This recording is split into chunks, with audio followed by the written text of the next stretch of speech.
Есть такие произведения, при просмотре которых ты не просто забываешь обо всем вокруг, ты становишься частью этого произведения. Его глубина, красота и колоссальность захватывают все твое естество. И после просмотра подобных картин ты просто не можешь подобрать слов.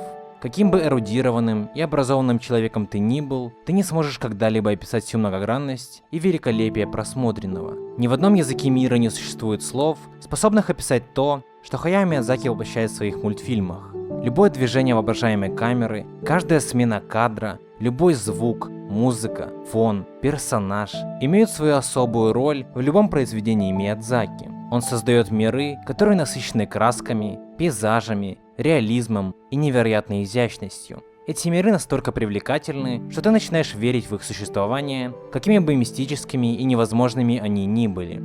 За 50 лет своего творчества Хаяо создал десятки невообразимых картин, которые оказали космический импакт на мировую анимацию. Сотни авторов при создании своих чудесно известных нам произведений вдохновлялись именно работами Миядзаки. Сотни всемирно известных произведений стали таковыми именно из-за влияния Хаяо. В своих работах он не просто демонстрирует нам какие-то пейзажи с некоторым подтекстом, он создает кино в чистом виде. В его работах не видно корыстного желания заработать на своих зрителях, но в них прослеживается чистейшее стремление создать нечто прекрасное. Каждая из его работ – это кусок пазла, каждая из его картин – это часть души самого Миядзаки. Все его произведения – это частички одной вселенной. Вселенной, которая кишит невероятными идеями, живописными пейзажами, филигранной звуковой составляющей и еще мириадами мелких деталей. Это вселенная Хаяо Миядзаки.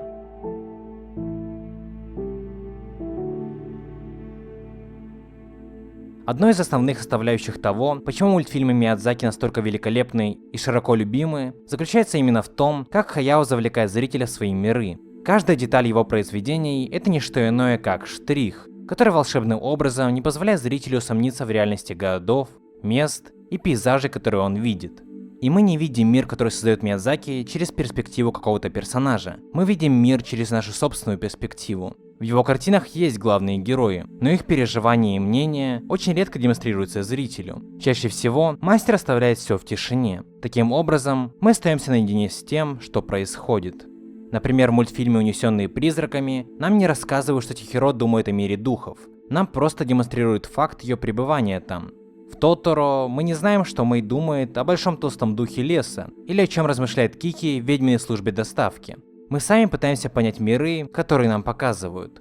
Хаяо Миядзаки избегает героя, с которым зрители могли бы себя ассоциировать. И во многом из-за этого мы так сильно вовлечены в его картины.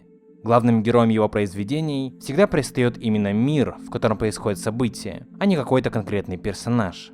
Создавая же своих героев, он никогда не ставит основных персонажей выше второстепенных, как это делают создатели популярных западных мультфильмов. Каждый прохожий, которого рисует Миядзаки, вполне мог бы быть главным героем. Его не добавляют в мультфильм, лишь бы добавить. Его не рисуют, лишь бы нарисовать. Его очертания выполнены на таком же уровне, как очертания главного героя. Каждый персонаж важен, какую бы роль в мультфильме он ни играл. Именно такой философии Миядзаки придерживается в своих картинах. Поэтому, когда мы встречаем какого-то проходного героя, мы ненароком можем заинтересоваться, чем он занимается. Может, он отдыхает, или работает, или он в отпуске со своей семьей. Именно это делает миры Хаяо живыми. Также Миядзаки уделяет особое внимание задникам. Если вы обратите внимание на его работы, то вы бесспорно заметите, что любой фон выполнен на высочайшем уровне. Мастер никогда не относится пренебрежительно ни к какой части своих произведений. И это то, что отличает его от большинства его западных коллег. Огромнейшим инструментом в создании атмосферы всегда была и все еще остается музыка. В мультфильмах Миядзаки она безусловно играет одну из ключевых ролей. Мало того, что она невероятна, так и Миядзаки искусно понимает, когда ее нужно добавлять, а когда нет. Одна из самых больших проблем современных студий состоит в том, что они заполняют любое пространство музыкой. В мультфильмах Миядзаки же все иначе. Мастер тонко понимает, какой звук и когда нужно добавить. Чаще всего, смотря его картины, вы заметите, что музыки вообще нет, а на фоне лишь звуки природы. В одной из его работ есть момент, который наилучшим образом демонстрирует все то, о чем я только что говорил.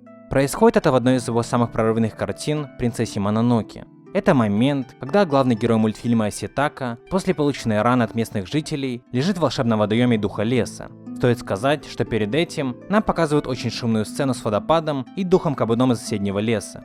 И затем эта сцена. Капля воды падает, и мы слышим это. После чего тишина. Нет ни единого звука на протяжении полминуты. Мы наблюдаем за окружающей средой и исцелением Иситаки в кромешной тишине. И в этот момент единственное, что мы слышим, это наши собственные мысли. Миядзаки оставляет нас наедине с самими собой, и из-за этого у нас нет выбора, кроме как размышлять о том, что происходит и произошло до этого. Нет никакой сопутствующей музыки, только картинка. Хаяо не боится использовать подобные приемы и тем самым добавлять глубину своим картинам, в то время как западные студии, и в частности Disney, боятся хоть на секунду оставить зрителя наедине с собой. Они пихают все что угодно, лишь бы не было тишины. Музыка в их картинах играет постоянно. И самое интересное, что английскую версию принцессы Мононоке локализировал Disney, и в этой же самой сцене мульта в английской версии присутствуют звуки. Даже здесь они побоялись ставить так, как посчитал нужным Миядзаки. Студия Гибли Миядзаки в частности имеют то, что Disney и западные студии утратили более полувека назад – искренности. Студия Гибли остается, наверное, единственной студией, которая все еще пытается создавать чистое кино. Все на Западе уже давно забыли, что это такое. И все выглядит так, будто студия Миядзаки остается последней надеждой в мире анимации.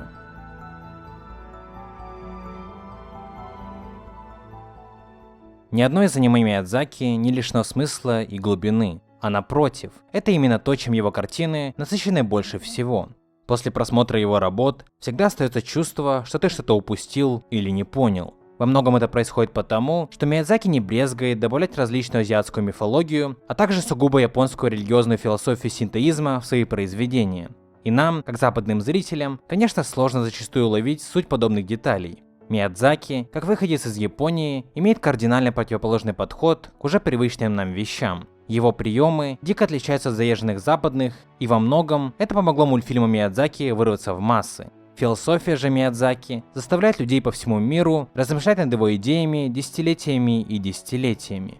Хотя в их основе, как я уже сказал, стоит свойственная лишь Японии религия синтоизма. В каждой работе Хаяо чувствуется этот дух. Синтоизм в сути своей заключается в обожествлении природы. Именно поэтому в любой из его работ можно четко увидеть противостояние природы и человека. Если в западной философии человек находится в центре всего мира, то в философии восточной человек – это лишь часть природы, а сама же природа священна.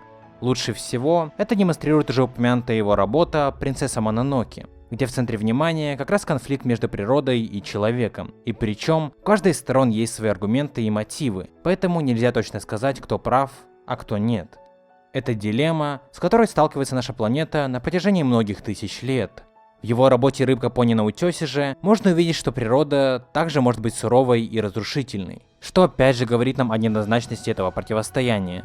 Однако не только этим кишат работы Миядзаки, каждая из его картин имеет свои идеи. В мультфильме «Ведьмина служба доставки» поднята проблема взросления, внесенные призраками тема потребления. Ветер крепчает создание чего-то прекрасного, а в Тоторо идея уважения к природе и всему сущему. И даже так, это лишь поверхностный взгляд на его произведения. Они куда комплекснее и глубже. Про каждую из них можно было бы сделать отдельное видео, и вполне возможно, я так и сделаю. Я очень долго откладывал создание этого ролика, так как мне всегда казалось, что я к нему не готов. Но когда я сел за его создание, я понял, что, наверное, никогда не получится быть готовым к анализу картин Миядзаки. Как бы много слов ты ни знал, как бы ты ни разбирался в сторителлинге и кино в целом, ты никогда не будешь полностью готов.